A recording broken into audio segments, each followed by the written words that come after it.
7h, 9h, Europe 1 matin. 8h35 sur Europe 1, votre club culture comme chaque jour avec Olivier Benkemoun dans un instant pour la sortie de la semaine. On va où? Bonjour, on va aller au théâtre, voir Potiche avec Clémentine Sélarié, c'est formidable. À tout de suite, mais d'abord le livre du jour. Bonjour Nicolas Caro. Bonjour Dimitri. Un polar ce matin à poche, mais alors du lourd, vous m'avez dit. Oui, d'abord au sens très concret, il pèse 888 pages chez Pocket, belle bête, faut une sacrée poche, mais aussi dans l'acception, c'est du lourd, c'est du très très bon polar. Ça s'appelle Toutes les nuances de la nuit, signé Chris Whittaker. Alors qu'est-ce que ça raconte?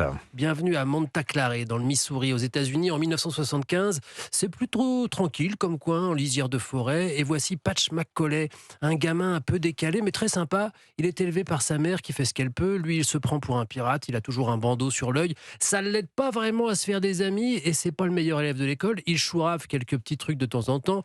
Rien de bien méchant. C'est un bon gamin, vraiment, mais il a eu quelques problèmes de discipline. Sa mère lui dit, avant qu'il ne parte à l'école, « Allez, mon petit pirate, à partir de maintenant, plus d'ennui, plus de vol, plus de bagarre, nouvelle école, nouveau départ. » Il répond, « Montre-moi un pirate qui n'a jamais eu d'ennui. » Faut admettre. C'est un polar ou un roman d'apprentissage? Le polar arrive, vous n'allez pas être déçu. Patch est en train de traînasser dans la campagne alentour et soudain il entend un cri déchirant. Il regarde en contrebas, c'est Misty, une camarade de classe. Il y a aussi un homme cagoulé à côté d'une camionnette. Misty a le chemisier déchiré. Patch fonce, il glisse sur le talus, il rassemble tout son courage, ramasse une pierre. L'homme l'a entendu, il se retourne. Patch lance la pierre, ça atteint l'agresseur au genou. Il crie « Cours !» à Misty qui reste figé, sidéré. L'homme se dirige vers Patch. Maintenant, cette fois, Patch murmure seulement « Cours !» et enfin, elle s'enfuit. Le lendemain, la zone est ratissée, mais aucune trace de Patch. On trouve seulement un cache-œil. Patch a disparu en héros, et puis le temps passe, et l'enquête s'enlise, et Patch commence à disparaître un peu des mémoires, sauf pour Scent, son ami, qui continue de sonner à toutes les portes, et un jour, au bout de plusieurs mois, presque un an,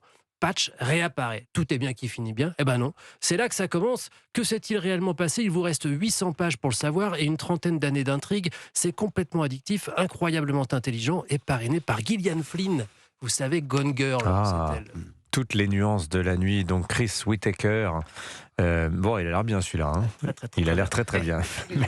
Vous avez bien fait de pas l'amener parce que sinon, c'est la chourave. C'est pour ça. C'est pour ça. Puis celui-là, 860 pages, on peut pas le chourave facile. Dans la poche, ça se voit. Ouais, C'est-à-dire que sortir du studio, c'est pas discret. Merci beaucoup, Nicolas Caro. La sortie de la semaine, c'est du théâtre. Olivier Benkemoun, le grand retour de Clémentine Sélarié dans Potiche. Clémentine Sélarié, enfin de retour dans un rôle drôle où l'on rit. Potiche. Alors tout le monde connaît le film de François Ozon avec Catherine Deneuve. Potiche, d'abord, ça avait été une pièce créée en 80 avec Jacqueline Maillan, une comédie de mœurs qui insistait sur le sexisme, sur le masculinisme, on dirait aujourd'hui, dans les grandes familles bourgeoises dirigeantes.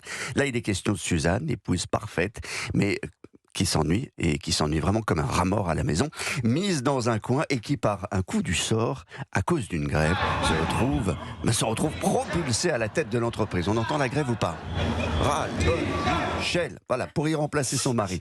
Et non seulement elle va redresser le bazar, s'avère douée pour les affaires et y prendre du plaisir. Clémentine Sélarié. Son mari la traite vraiment pas bien quand même. Mais en fait, c'est une putain de gonzesse. Elle se découvre intelligente. C'est un féminisme qu'elle ne soupçonnait pas. D'ailleurs, quand son fils lui dit « Mais tu vas dans le sens du monde, que toutes les femmes prennent le pouvoir », je dis « Ah bon ?» Comme si c'était un... Donc il y a plein de trucs qui font écho aujourd'hui. Alors vous avez compris, l'heure de la rébellion de la Potiche a sonné. Et dans ce rôle, Clémentine Sélarié est géniale. Elle y met une énergie folle et surtout réveille le clown. C'est elle qui le dit, réveille le clown qu'elle avait un peu laissé de côté pour des rôles plus dramatiques. Où était le clown? Il a fallu que je le réveille, que je lui tapote les joues et que je le secoue. C'est comme si tu étais en boîte de nuit pendant 2 heures, si tu veux. Parce que c'est...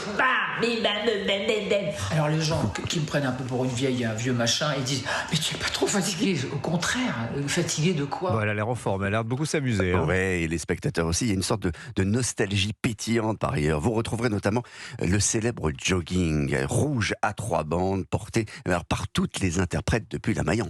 Maillan avait le jogging rouge, Catherine Deneuve, elle l'a dans le film. On s'est dit, allez, c'est une tradition, quoi. Donc j'ai mon petit jogging. C'est comme un bonbon, si tu veux, parce que On est dans les années 70, c'est comme quand tu vas dans un magasin vintage et que tu t'éclates. Il y a une poésie, il y a un truc truculent. Voilà, c'est truculent, ça veut dire c'est haut en couleur. Et en tout cas, il faut saluer la performance aussi de celui qui joue son mari, l'excellent Philippe Huchon, et puis de ces jeunes acteurs qui les entourent. Voilà, Potiche, jusqu'au 30 avril au Théâtre Libre à Paris, avant de partir en tournée partout en France. Merci, Je me Olivier. suis vraiment beaucoup amusé. Bah oui, vous avez l'air en tout cas. Merci, Olivier. Vous avez un métier difficile, vraiment de journaliste d'investigation compliqué.